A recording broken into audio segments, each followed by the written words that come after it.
بسم اللہ الرحمن الرحیم۔ امیر المومنین علی ابن ابی طالب صلوات اللہ وسلام علیہ کی والدہ گرامی حضرت فاطمہ بنت اسد کے جو فخر مریم بھی ہیں اور ام الائمہ بھی ہیں، آپ 12 اماموں کی ماں ہونے کا آپ کو شرف حاصل ہے، اور آپ ننیالی اعتبار سے بھی اور ددیالی اعتبار سے بھی پیغمبر کے خاندان سے منسلک ہیں۔ حضرت ہاشم کے فرزند اسد کہ جن کے بارے میں کہا جاتا ہے کہ حضرت ہاشم کے باوجود اس کے کہ 10 سے زیادہ بیٹے تھے، لیکن آپ کی کنیت ابو اسد کہی جاتی تھی۔ جناب اسد وہ ہیں کہ حضرت ہاشم نے جب اپنے زمانے میں عرب کے فقیروں اور مسکینوں کی کفالت کے لیے ایک پورا نظام مقرر کیا تھا کہ کسی گھر میں فاقہ نہ رہے اور کوئی بھوکا نہ سوئے، اس کے تمام امور حضرت اسد کے پاس تھے، لہٰذا آپ کی خاص پہچان تھی، اور آپ کے ہاں اللہ نے ایسی صاحبزادی پیدا کی کہ جس کو 12 اماموں کی ماں ہونے کا شرف حاصل ہوا۔ جناب فاطمہ بنت اسد حضرت ابو طالب کی زوجیت میں آئیں تو حضرت ابو طالب نے خطبہ نکاح پڑھا۔ وہ خطبہ بہت مشہور ہے کہ جس میں ابتدائی الفاظ یہ تھے کہ الحمد للہ رب العالمین۔ ابھی پیغمبر تشریف نہیں لائے، ابھی اسلام کا کوئی تصور نہیں ہے، مگر ابو طالب کی زبان پر الحمد للہ رب العالمین کے کلمات ہیں، یعنی لوگ پیغمبر کے خطبے کا حوالہ دیتے ہیں جو آپ نے خدیجۃ الکبریٰ کے نکاح میں پڑھا تھا کہ جس میں الحمد للہ الذی سے خطبے کا آغاز تھا، لیکن میں متوجہ کرنا چاہوں گا کہ یہ ابو طالب کا خطبہ ہے کہ جس میں صرف الحمدللہ نہیں ہے بلکہ قرآن کی مکمل آیت شامل ہے، لہٰذا بہت اہتمام کے ساتھ حضرت ابو طالب کا عقد ہوا۔ اور جناب فاطمہ بنت اسد بیان کرتی ہیں کہ جب حضرت عبد المطلب کا وقت آخر آیا تو پیغمبر اکرم 8 برس کے تھے، آپ نے رسول کی طرف دیکھا اور کہا کہ میں دنیا سے جا رہا ہوں، لہٰذا میں چاہتا ہوں کہ تم خود ایسے شخص کو پسند کرو کہ جو میرے جانے کے بعد تمہاری پرورش کرے۔ پیغمبر اکرم نے ایک ایک چہرے کو دیکھا۔ فاطمہ بنت اسد بیان کرتی ہیں کہ جب رسول کی نظر ابو طالب کے چہرے پر گئی تو آپ نے بے اختیار کہا کہ میں ابو طالب کو اپنی تربیت کے لیے پسند کرتا ہوں۔ پیغمبر جناب فاطمہ بنت اسد کے گھر میں آ گئے۔ آپ کی آغوش تھی، جس آغوش میں علی کو پلنا ہے، جس آغوش میں طالب تھے، جس میں عقیل تھے، جس میں جعفر طیار تھے، اسی آغوش میں پیغمبر اسلام کی تربیت ہوئی۔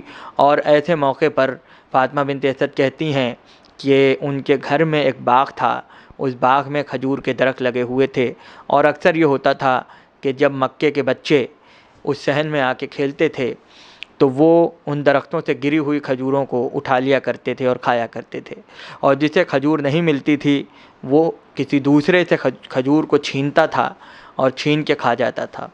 لیکن جناب فاطمہ بنت اسد فرماتی ہیں کہ میں نے کبھی رسول کو نہیں دیکھا کہ انہوں نے کسی سے کھجور چھین کر کھائی ہو، لہٰذا آپ خاموشی سے دیکھتے رہا کرتے تھے۔ اس لیے فاطمہ بنت اسد بیان کرتی ہیں کہ میں پہلے ہی کھجوریں جمع کر لیتی تھی تاکہ جب محمد آئیں گے تو ان کو کھجوریں پہلے ہی پیش کر دی جائیں۔ لیکن ایک دن ایسا ہوا کہ مکے کے بچے پہلے آ گئے، پیغمبر تشریف نہیں رکھتے تھے، لہٰذا وہ آئے اور ساری کھجوریں آ کر لے گئے، لیکن جب رسول آئے تو کوئی کھجور وہاں موجود نہیں تھی۔ وہ جناب فاطمہ بنت اسد کے پاس آئے اور انہوں نے آ کر کہا کہ میری کھجوریں کہاں ہیں؟ پیغمبر کا بچپن ہے، 8-9 برس کی عمر ہے، اور فاطمہ بنت اسد سے کھجور کا مطالبہ ہے۔ وہ خاموش رہیں۔ پیغمبر سمجھ گئے کہ آج کھجور نہیں ہے، لہٰذا بنت اسد بیان کرتی ہیں کہ میں نے دیکھا کہ پیغمبر چلتے ہوئے باغ میں تشریف لائے اور ایک درخت کے نیچے آ کے کھڑے ہو گئے اور درخت کو مخاطب کر کے کہا کہ میں اس وقت بھوکا ہوں اور مجھے کھجور چاہیے۔ بنت اسد بیان فرماتی ہیں کہ میں نے دیکھا کہ درخت کی شاخیں جھک گئیں اور درخت نے اپنی ساری کھجوروں کے انبار پیغمبر اکرم کے قدموں میں ڈال دیے، اور آپ نے وہاں کھڑے ہو کر کھجوروں کو تناول فرمایا۔ یعنی وہ بی بی کہ جو پیغمبر کے بچپن کے واقعات کی گواہ ہیں اور اپنی آنکھوں سے دیکھ رہی ہیں اور نبوت کو اپنی آغوش میں پال رہی ہیں، ایسی بیوی کے لیے کیا کوئی سوال کر سکتا ہے کہ ایمان لائی ہوں گی یا ایمان نہیں لائی ہوں گی؟ مگر یہاں میں ایک آپ کی خدمت میں ایک واقعہ عرض کرتا چلوں کہ امام زین العابدین صلوات اللہ وسلام علیہ کو کسی نے خط لکھا، اور خط لکھنے کے بعد یہ پوچھا کہ فرزند رسول، بعض لوگ اس بات پر اعتراض کرتے ہیں کہ ابو طالب ایمان لائے تھے یا نہیں لائے تھے۔ تو امام زین العابدین نے جو خط کا جواب دیا وہ علم کلام کی ایک بہترین دلیل ہے، اور اس کا جواب کوئی نہیں لا سکتا۔ امام نے فرمایا کہ سنو، اگر تم یہ اعتراض کرتے ہو کہ ابو طالب ایمان لائے تھے یا نہیں لائے تھے، تو مجھے نہیں پتہ یہ اعتراض تم رسول پہ کر رہے ہو یا ابو طالب پہ کر رہے ہو، اس لیے کہ رسول سے یہ کہہ دیا گیا تھا کہ کوئی مسلمان عورت کسی کافر کے نکاح میں نہیں رہے گی، اور کوئی کافر کسی مسلمان عورت کے نکاح میں نہیں رہے گا۔ رسول کو حکم تھا کہ وہ ان دونوں میں جدائی ڈال دیں یا ان دونوں کو مسلمان کر دیں۔ تو امام نے خط میں یہ لکھا کہ اگر معاذ اللہ ایسی بات ہوتی تو پیغمبر پر واجب تھا کہ وہ فاطمہ بنت اسد کو حضرت ابو طالب سے جدا کر دیتے، مگر رسول نے ایسا نہیں کیا، جو اس بات کی دلیل ہے کہ جس طرح سے حضرت فاطمہ بنت اسد صاحب ایمان تھیں، اسی طرح سے ابو طالب بھی صاحب ایمان تھے۔ کیا کہنا اس بی بی کا کہ جس کا رشتہ ازدواج میں ہونا ایمان ابو طالب کی دلیل بن جائے۔ یہ امیر المومنین کی مادر گرامی ہیں جناب فاطمہ بنت اسد کہ امام جعفر صادق فرماتے ہیں کہ آپ پہلی خاتون تھیں جو اپنے قدموں سے پیدل چل کے مکے سے مدینے تشریف لائیں۔ آپ اسلام کی پہلی مہاجرہ ہیں جو مدینے میں داخل ہوئیں۔ آپ پیغمبر اکرم پر دوسری خاتون ہیں خدیجہ کے بعد کہ جنہوں نے پیغمبر اکرم کی تصدیق کی۔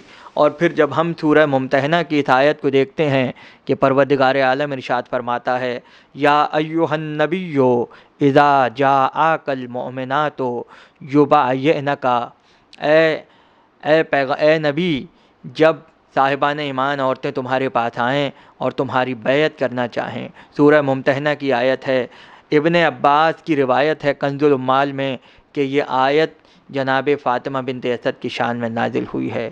ابن حدید معتزلی کا بیان ہے کہ بنت اسد وہ پہلی خاتون ہیں جنہوں نے رسول کے ہاتھ پر بیعت کی تھی، لہٰذا آیت کی پہلی مصداق امیر المومنین کی مادر گرامی ہیں۔ جناب فاطمہ بنت اسد 4 ہجری میں دنیا سے رخصت ہوئیں، اور آپ وہ پہلی خاتون ہیں کہ جن کو رسول نے جنت البقیع میں دفنایا۔ امیر المومنین روتے ہوئے تشریف لائے۔ رسول نے وجہ پوچھی کہ یا علی، تمہاری آنکھوں میں آنسو کیوں ہیں؟ تو آپ نے کہا یا رسول اللہ، انا للہ و انا الیہ راجعون، میری ماں آج اس دنیا سے رخصت ہو گئی۔ پیغمبر نے یہ خبر سنی، 8 رمضان کی تاریخ تھی کہ جب یہ خبر کان میں آئی تو پیغمبر کی آنکھوں میں آنسو آ گئے، اور کہا یا علی، یہ نہ کہو تمہاری ماں تھی بلکہ یہ کہو میری بھی ماں تھی۔ لہٰذا آپ نے پورا طریقہ بتایا کہ کس طرح سے غسل ہوگا اور کس طرح سے کفن ہوگا، اور اس کے بعد کہا جب سارے مراسم ادا ہو جائیں تو مجھے بلانا، اس لیے کہ بہت سے کام مجھے بھی کرنے ہیں۔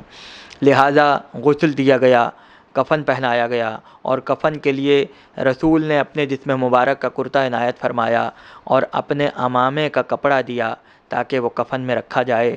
اور جب کفن اور غسل ہو چکا تو پیغمبر تشریف لائے اور آپ نے جناب فاطمہ بنت اسد کی نماز جنازہ پڑھائی۔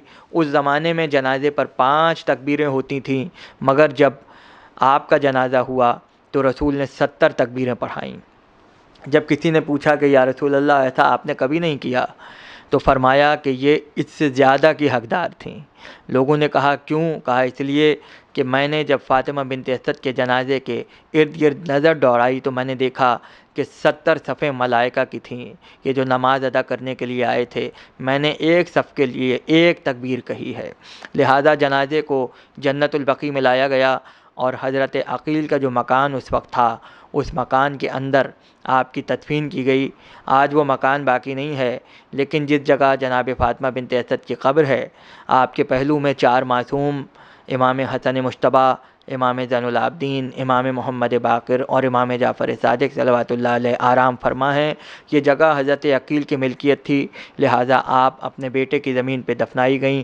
کہتے ہیں کہ رسول قبر کے اندر اتر گئے اور آپ کچھ پڑھ رہے تھے جسے کوئی سمجھ نہ سکا۔ اس کے بعد علی کو اشارہ کیا کہ یا علی، تم قبر میں اتر جاؤ، امیر المومنین قبر میں اتر گئے اور اس کے بعد جناب فاطمہ بنت اسد کو قبر میں اتارا گیا۔